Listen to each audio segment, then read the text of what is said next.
24, 24. Eu vou ler a partir do versículo 24 e você presta bastante atenção.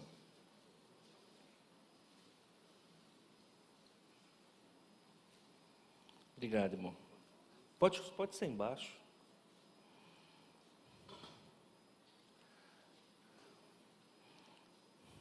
Ela está meio assim, pálida, mas não é queimado de sol, não, é sujeira mesmo, viu, gente? Mas a gente vai dar uma limpada nela, prometo. Próxima vez, passar um veja, né, para ela ficar bem bonitinha. Faz tanto tempo que a gente não pede oferta que ela fica empoeirada.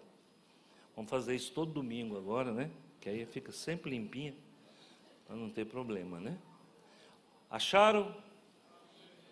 Então, Atos 24, 24. A palavra do Senhor diz assim: alguns dias depois, vindo Félix com sua mulher Drusila, que era judia, mandou chamar a Paulo e ouviu-o acerca da fé em Cristo. E tratando ele da justiça, da temperança e do juízo vindouro, Félix, espavorido, respondeu: por agora vai-te, e tendo oportunidade te chamarei, esperando ao mesmo tempo que Paulo lhe desse dinheiro para que o soltasse, pelo que também muitas vezes o mandava chamar e falar com ele. Pelo que também muitas vezes o mandava chamar e falar com ele. Repita comigo: pelo que também muitas vezes o mandava chamar e falava com ele. Vamos orar, deixa a Bíblia como está. Senhor, em nome de Jesus, nós te louvamos e te agradecemos e te bendizemos. O Senhor é bom e a sua misericórdia dura para sempre. Quero pedir que o Senhor esteja nos protegendo, nos guardando, nos iluminando, nos santificando, nos ensinando os caminhos ou o caminho que conduz ao Senhor. Protege essa igreja abençoada, protege esse povo lavado pelo sangue de Jesus. Guarda-nos e nos mantenha de pé, hoje e sempre. Amém. Certa feita eu li um livro de Martin Lloyd Jones, um pastor americano, aliás, um pastor inglês britânico, e ele intitulou a mensagem Quase Crente. E esse jargão, né, não saiu da minha mente, e até hoje. E eu já preguei uma mensagem Quase Crente algumas vezes, em outro contexto, em outro panorama, mas hoje eu vou pregar de novo, né? Quase crente. E aqui nós temos a história de um homem, Félix. O nome dele a Bíblia não fala, mas os escritos paralelos dizem que o nome dele era Antônio Félix. Ele era um romano que se casou com a filha de Agripa, Herodes Agripa I, chamado Drusila, tá? Félix significa bem-sucedido e Drusila significa pequena forte, tá? Então grava bem essas informações. Esse contexto aqui é um contexto jurídico. Nós estamos diante de um tribunal. E quem está aqui é o apóstolo Paulo. Que lugar é esse? Não é Jerusalém. Aqui é Cesareia Marítima, tá? Essa cidade era o centro administrativo romano na Judéia. Então, Cesareia, administrativamente falando, ela era mais importante do que Jerusalém, tá? O sacrifício, os sacrifícios, o culto acontecia em Jerusalém, mas as decisões políticas, administrativas, elas aconteciam em Cesareia. E aí você pode perguntar, pastor, uai, se acontecia em Cesareia, por que Jesus foi julgado em Jerusalém? Para se cumprir a palavra. Porque Jesus tinha que ser sacrificado em Jerusalém. Tá? Então, Jesus também, pela ordem, deveria estar no mesmo lugar que o apóstolo Paulo está, sendo julgado em Cesareia, porque era o local administrativo da Judéia, era o centro administrativo de Roma, na Judéia. Mas o que acontece? A palavra de Deus tinha que se cumprir. Jesus era o cordeiro que tinha que ser morto em Jerusalém. Como estava às vésperas da Páscoa, os judeus não podiam se deslocar de Jerusalém, porque era uma festa religiosa. Então criaram um plano de julgar Jesus de última hora, de afogadilho ali, rápido, para matá-lo rápido. Então, por conta disso, não deu para levar Jesus para Cesareia. Uma informação histórica que é importante você saber. Tá bom? A melhor coisa do mundo é quando a gente conhece a palavra de Deus e entende o porquê das coisas. Agora, outro detalhe importante aqui: Cesareia ficava a 120 quilômetros de Jerusalém. A pé eram 5 dias de viagem, 6 dias de viagem. A cavalo, 2 dias de viagem. Na verdade, o apóstolo Paulo havia sido preso em Jerusalém. Mas, como era um crime, segundo os judeus, o que ele tinha feito, então o levaram para Cesareia. Tá? Então, os acusadores, Tértulo, o advogado judeu, mais o sumo sacerdote Ananias, o grande Ananias, então se deslocaram, o sinédrio se desloca em comitiva para Cesareia para fazer uma acusação formal contra o apóstolo Paulo. Se você ler o capítulo 24, e é importante, você vai ver que existe um contexto de acusação. O apóstolo Paulo é levado para Cesareia, tá? Para ser julgado. Mas ele precisava ser julgado pelo governador. E quem era o governador nesse momento? O governador nesse momento era Félix, Antônio Félix. Aí você pode pensar assim, pastor, mas o governador Antônio Félix tem alguma coisa a ver com Pôncio Pilatos? Ele estava no lugar de Pôncio Pilatos. Pôncio Pilatos também ficava sediado em Cesareia. E quando tinha as festas judaicas, festa do tabernáculo, festa das cabanas, festa do Pentecostes, festa da Páscoa, Pôncio Pilatos ia para Jerusalém. Para quê? Para reforçar a segurança, porque chegava a ter 1 milhão de pessoas em Jerusalém.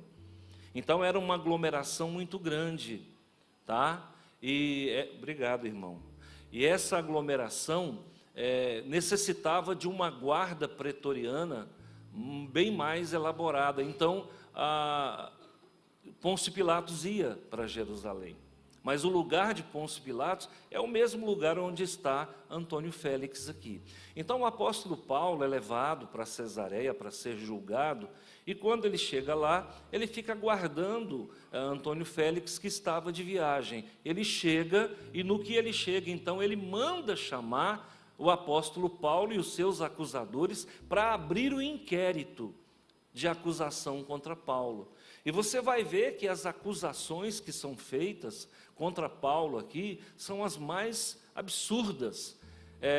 O advogado Tértulo, que estava ali representando o sumo sacerdote Ananias, ele toma a palavra perante o governador Félix e ele fala: olha, Senhor, nós estamos muito felizes com a sua administração, rasgando seda, nós estamos muito felizes com a sua administração, e desde que o Senhor começou a governar aqui, a paz tem reinado nas províncias na província da Judéia.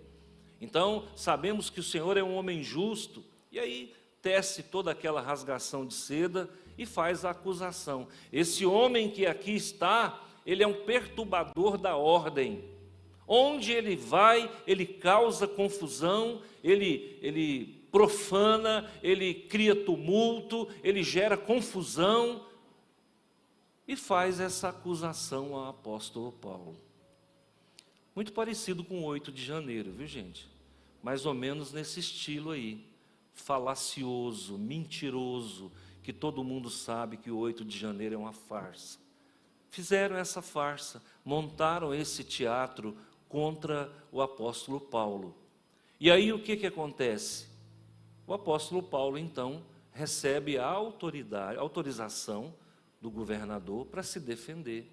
E o apóstolo Paulo, com esse jeito humilde que ele tem, ele começa a falar, ele fala, não, eu nunca fiz nada de errado, nunca perturbei a ordem, nunca gerei confusão, nunca trouxe nenhum prejuízo, nem no templo, nem em Jerusalém, em lugar nenhum, com muita humildade. E aí, quando chega no versículo 24, ele começa a explicar, falar da palavra de Deus. E olha o que ele diz aqui. Olha exatamente no versículo 25.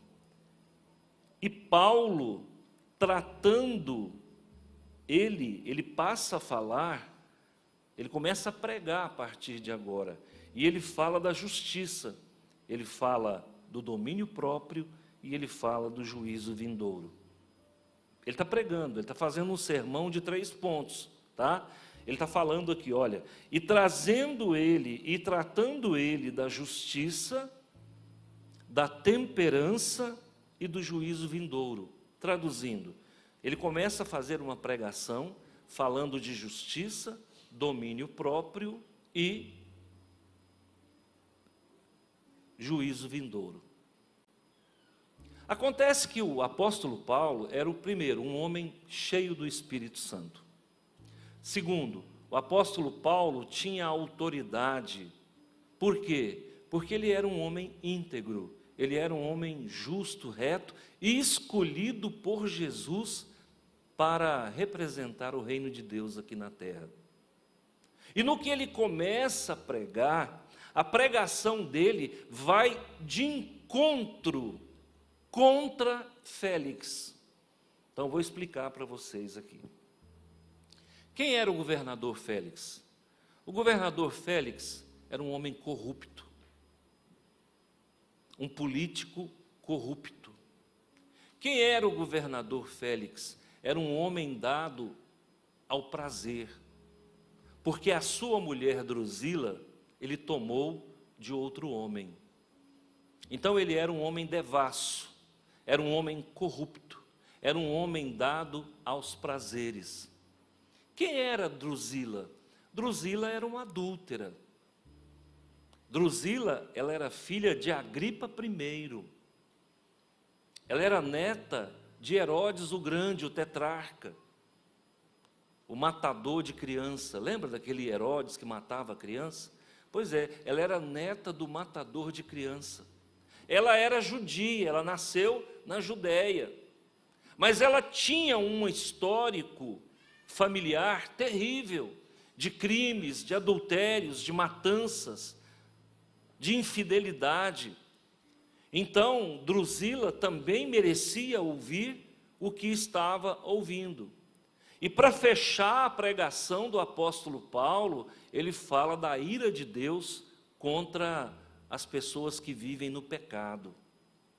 Esse sermão durou, com certeza, Paulo era um bom batista, e esse sermão durou mais ou menos 50 minutos, amém?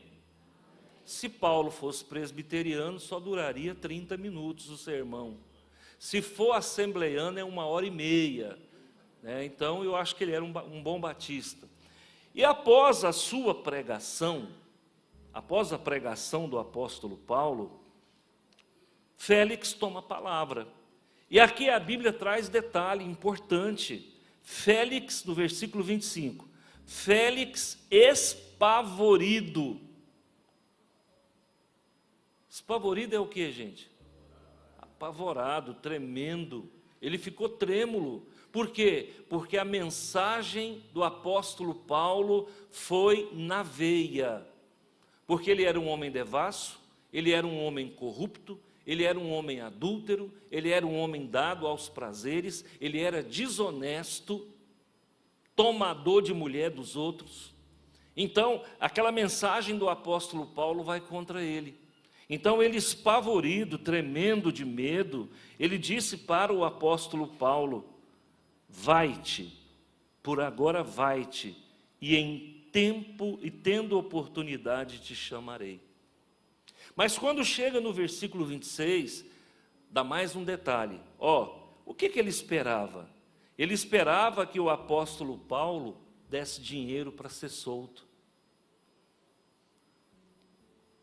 Você conhece algum?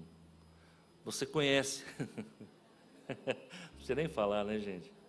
Você conhece alguma instituição do Brasil que precisa de dinheiro para soltar alguém?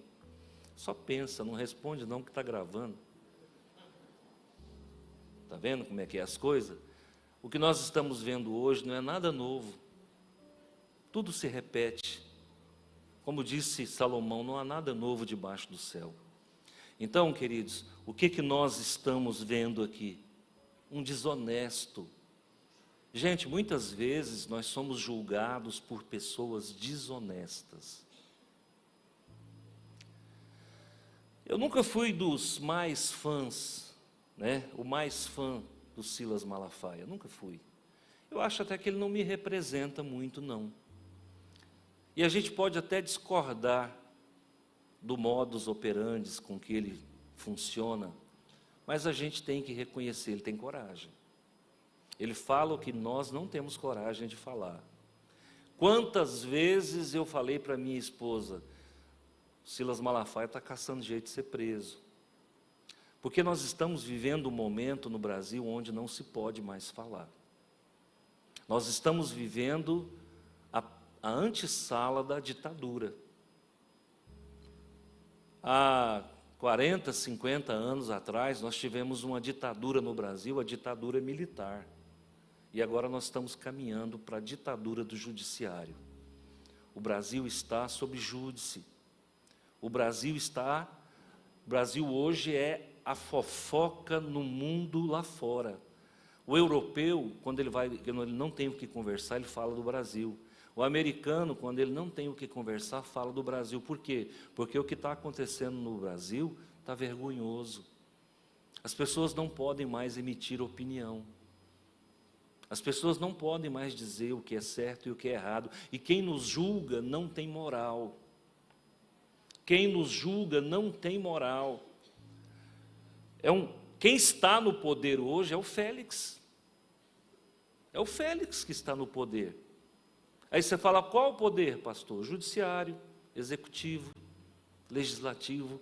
O poder hoje está tomado pelos Antônios Félix. Gente que não tem moral, gente que tem uma vida bagunçada e que está julgando pessoas boas. Então, queridos, o apóstolo Paulo caiu na mão dessas víboras.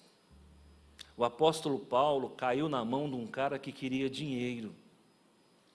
E vocês sabem que o que manda no Brasil é dinheiro. O poder está corrompido. E, lamentavelmente, nós não podemos falar nada, porque amanhã ou depois é você, sou eu que vai ser preso. A gente tem que assistir, sabe, calado o que está acontecendo e que era previsto. Por ocasião da eleição, da última eleição para presidente, nós sabíamos que isso ia acontecer. Nós estamos caminhando para uma Venezuela. A venezualização do Brasil é uma questão de tempo. Hoje nós temos um país sancionado. Hoje nós temos autoridades nossas que não podem mais ir nos Estados Unidos, daqui a pouco não vão poder ir na Europa. Então, o que está acontecendo conosco é o que aconteceu com o apóstolo Paulo, é a mesma coisa. Gente de má índole julgando o povo de Deus. Agora a perseguição começou a ser religiosa. E o que eu falei lá atrás, eu disse, muitas vezes eu falei, pastor Silas Malafaia vai colocar os crentes numa dificuldade. Porque hoje o que nós estamos vendo? A bola da vez é os evangélicos. Há uma perseguição religiosa. Vocês sabem que a Rede Globo persegue os evangélicos. Vocês sabem que essa mídia, essa grande mídia marrom que nós estamos vendo aí, é contra os evangélicos.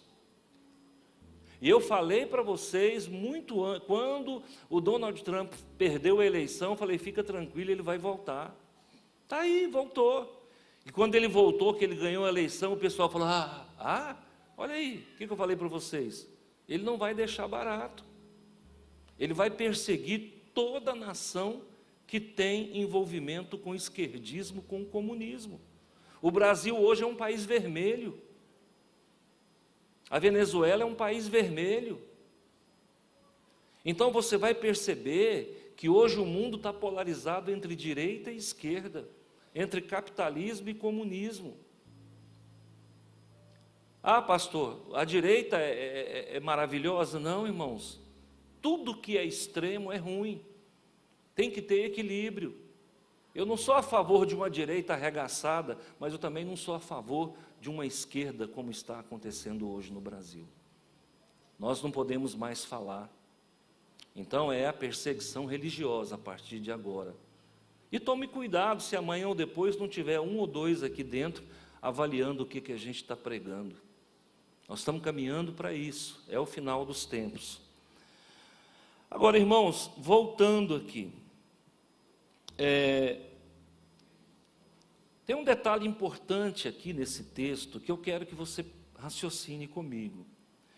Esperando ao mesmo tempo que ele vinha várias vezes consultar Paulo. Ele, no secreto, ele ia lá para ouvir o que o apóstolo Paulo estava preso, ele ficou 2 anos preso. Aqui em Cesareia, ele ficou 2 anos preso. E ele só vai sair da cadeia quando Félix for transferido e chegar o governador Festo. Porque Félix era um político horrível, ele queria agradar. Agradar quem? Agradar os judeus. Porque para os judeus, as autoridades judaicas, era interessante que o apóstolo Paulo ficasse preso. Igual está acontecendo hoje. É interessante para algumas autoridades que o Jair Bolsonaro fique preso. É interessante para algumas autoridades que elementos como Silas Malafaia fique preso. Daqui a pouco eles vão tirar, já tiraram o passaporte, daqui a pouco vão tirar as redes sociais dele. É assim que funciona, quando o poder está corrompido. E aí olha o que acontece, ele ia sozinho, estar com Paulo, para ouvir o que o Paulo tinha para falar, porque aquela mensagem que foi pregada meio que incomodou ele, mas ao mesmo tempo ele era tão mau caráter, tão bandido, que ele ia lá onde Paulo estava para ver se Paulo dava um dinheiro para ele. Qualquer semelhança, mera coincidência, tá? Então, gente, e o que acontece? Olha a continuidade, o versículo 27. Mas, passados 2 anos, Félix teve por sucessor Pórcio Festo. E querendo Félix comprazer os judeus, deixou Paulo preso mais um tempo. É isso que nós estamos vivendo, gente. Então, nós temos que entender que tem muita gente que vai ser a vida inteira quase crente. Isso aqui que você está vendo é o mesmo que aconteceu com Herodes Antipas, que era tio de Drúzula. O Herodes Antipas era irmão do pai da Drusila. O Herodes Antipas era irmão de Herodes Agripa I, era tio de Drusila. E Herodes Antipas mandou prender João Batista, lembra? Por que ele mandou prender João Batista? Porque ele sabia que João Batista era um homem de Deus. O Félix, sabia que Paulo era um homem de Deus. O judiciário brasileiro sabe que Malafaia é um homem de Deus. Ele pode até errar no jeito que ele faz as coisas, mas ele é um homem de Deus. Então, o que acontece? Herodes Antipas manda prender João Batista, primeiro, porque ele não queria que Herodias, a sua mulher, que era mulher do seu irmão Filipe, que ele tomou a mulher do Filipe. Olha só, gente, onde tem esse tipo de gente, tem adultério, tem todo tipo de miséria. É esse tipo de gente que julga o povo de Deus.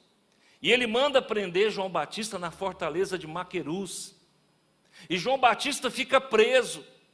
E a Bíblia conta lá em Marcos que durante várias vezes Herodes Antipas descia ao cárcere para ouvir João Batista pregar.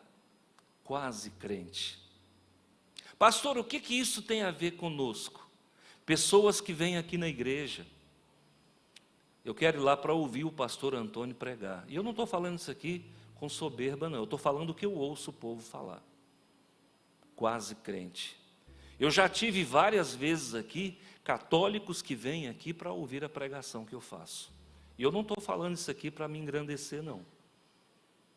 Eu já tive pessoas aqui, um dia encontrei com um irmão, esse irmão já faleceu no Covid, encontrei com ele perto da Via Sabor. Ele estava carregando um cachorrinho na época do Covid. Ele estava carregando um cachorrinho. Eu falei, ô irmão, graça e paz. Ele falou, pastor, o senhor sabe que eu sou católico, né? Eu falei, ô irmão, que bom, que maravilha. O senhor sabe que eu vou lá na igreja para ouvir o senhor pregar, né? Morreu e não converteu, pelo menos publicamente. Então, sempre vai existir os quase crentes. E a pergunta que eu faço para você, você que está aqui ouvindo esta mensagem, lembra-te de Herodes Antipas, que ia ouvir as pregações de João Batista na fortaleza de Maquerus. Lembra-te de Antônio Félix, que ia na cadeia ouvir as pregações do apóstolo Paulo, mas nunca se converteu. E a pergunta que eu faço é, você que tem vindo aqui, você já se converteu? Ou você é um frequentador? Ou você gosta da pregação que o pastor Gessé faz, que o pastor Marcondes faz? Porque eu recebo elogios aqui, não é só das pregações que eu faço, não. Ontem mesmo uma irmã falou para mim, falou, pastor, quando não é o Senhor que prega, a igreja não perde em nada. E eu fico feliz. Irmãos, não tenho crise de identidade, não tem problema nenhum. Eu sei que eu vou pendurar a chuteira. Eu tenho consciência disso. E eu não tenho dificuldade de dividir espaço com pessoas igual a mim, ou melhor do que eu. Quantas vezes já ouvi, pastor Gessé prega muito. Um dia uma irmã chegou para mim e falou, pastor, vou falar a verdade para o senhor, pastor Gessé prega melhor do que o senhor. Eu falei, amém, irmã. Amém. Falou mesmo, falou desse jeito. E a irmã que estava com ela falou, para, não fala isso não. Mas não tem problema, irmão. É sinal que eu fui bom professor, pelo menos isso. Eu já fico satisfeito de saber que eu fui bom professor. Então, queridos, deixa eu falar. Quem vem aqui ouve uma palavra de Deus. Eu conheço a vida desse homem, eu conheço a vida desse homem. Um dia a irmã chegou para mim e falou, e o pastor Zé Carlos, o que o senhor acha dele? Eu falei, homem de Deus.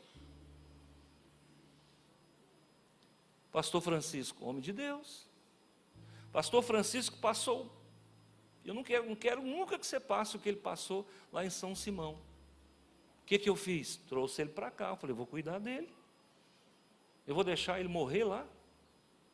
Porque tem momentos na vida da gente que se alguém não der a mão e não tirar a gente do buraco, a gente morre dentro do buraco.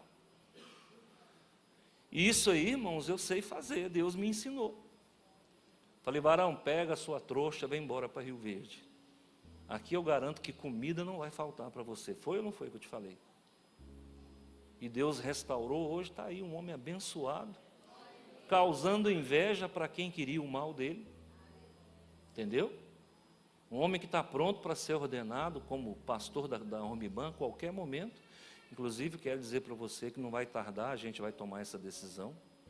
Pastor José Carlos já está no processo para ser ordenado pela Hormiban estadual e nacional.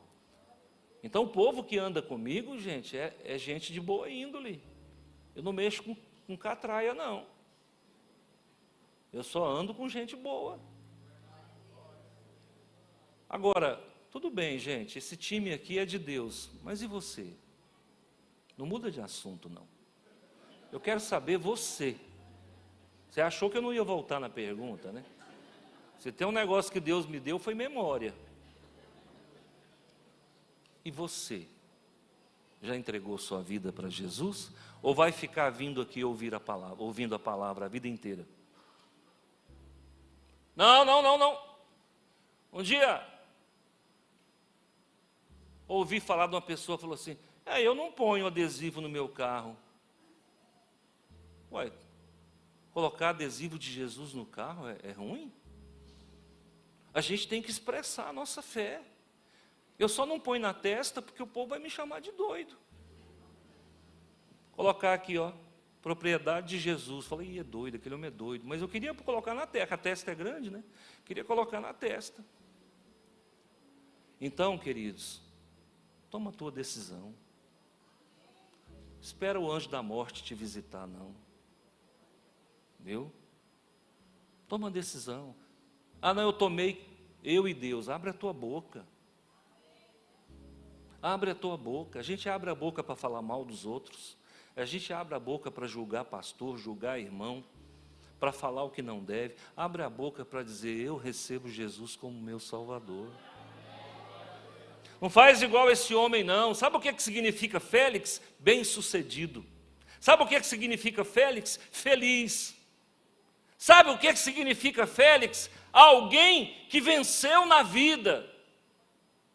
Alguém que é aprovado pelos homens, mas não teve um encontro com Deus. O que adianta ser governador? Ganhou o mundo e perdeu a salvação. O que adianta ser presidente da República? Tem gente aí vendendo a alma para ser presidente da República. O último que vendeu a alma para ser presidente da República, vocês lembram do impeachment que ele sofreu na década de 90? Tem pai de santo aí falando que matou 400 búfalos para ele assumir o poder. Quem entra pela porta errada, sai pela porta errada. Tem gente aí vendendo a alma para ser presidente.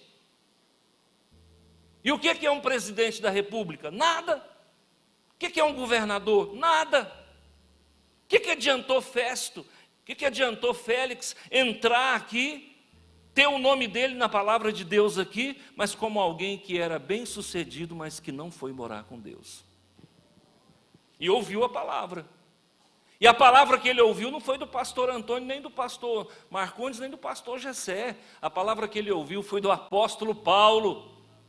E nem o apóstolo Paulo, na sua humanidade, foi capaz de ajudá-lo.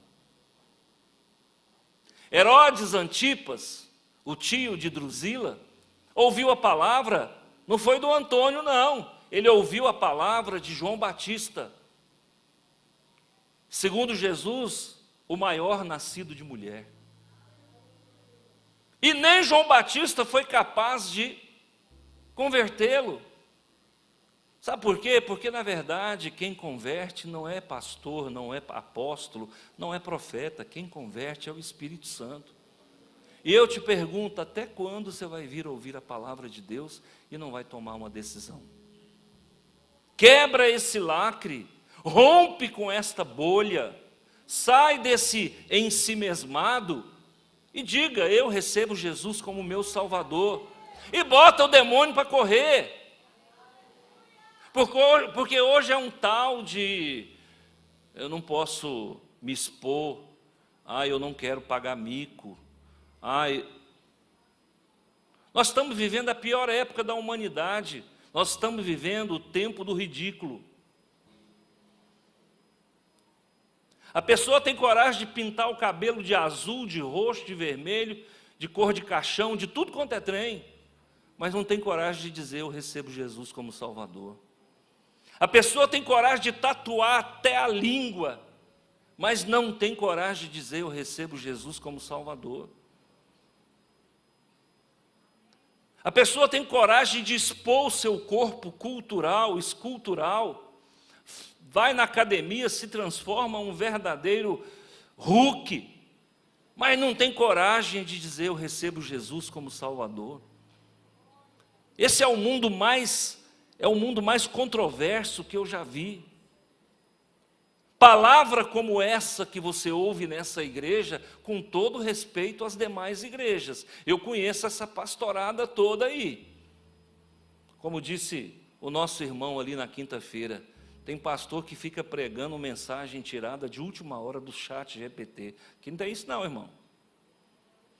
Aqui, se não for 4 horas de leitura para pregar, não tem pregação.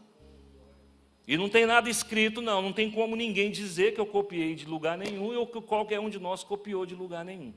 Porque Deus entrega quentinho na hora. Aqui é comida quente na hora, não tem comida requentada, não. Eu prego um sermão de manhã e prego outro à noite. De preferência temas bem distintos para ninguém dizer que eu repeti a pregação. Você pode até dizer que eu repeti o versículo, mas você nunca vai dizer que eu repeti a pregação. Sabe por quê, irmãos? Porque você é uma pessoa séria, eu sou uma pessoa séria. Isso aqui não é o mundo do faz de conta. Faz de conta que eu ensino e faz de conta que você aprende. Faz de conta que eu prego e faz de conta que você ouve. Não é o mundo do faz de conta. Aqui nós estamos falando de coisas sérias. Jesus pode voltar essa noite. E cabe a mim responder pela tua vida, pelo que eu preguei. Então eu preciso que você decida. Você vai viver em cima do muro até quando? Afinal de contas, quando é que você vai descer as águas?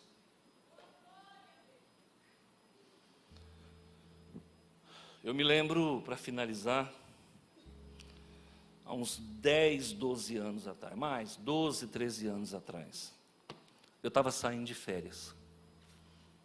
E eu me lembro como se fosse hoje.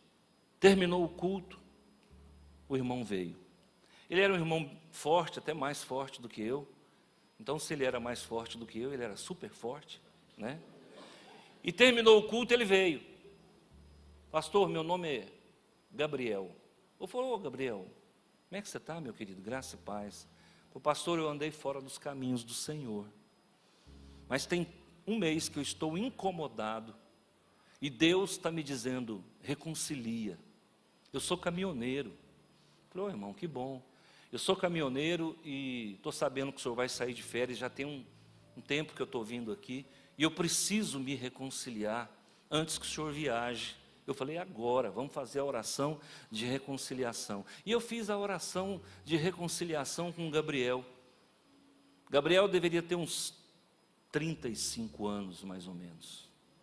E viajei. Quando eu cheguei lá, passado uns dias, o telefone tocou. Pastor, o senhor lembra do Gabriel? Lembro, claro, antes de viajar, pois é, morreu.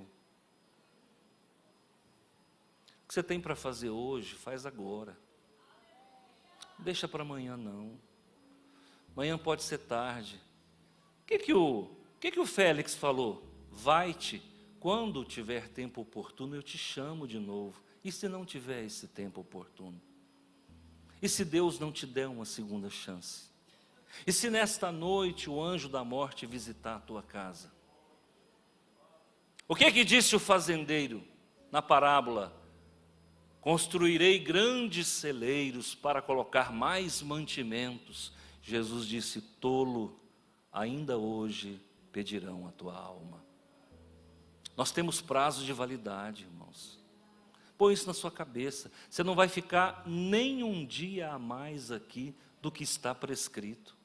Quando chegar a tua hora, se não tiver como você morrer, vai dar um mal súbito e você parte. Não tem como. Nós não vamos ficar nem um minuto a mais do que nós temos que ficar aqui. Eu, com 29 anos, entreguei minha vida para Jesus. De lá para cá eu me converto todo dia. Todo dia tem um negócio. Eu falo, gente, mas eu já tinha resolvido isso. Está de novo o cão atentando. Arreda. Então, meus irmãos, nós temos que santificar todo dia. Nós temos que nos converter todo dia. Tem que vigiar todo dia, tem que vigiar toda hora. Eu quero que você abaixe a cabeça, eu quero orar com você. Senhor, meu Deus e meu Pai, quantos quase crentes nós temos aqui nessa manhã?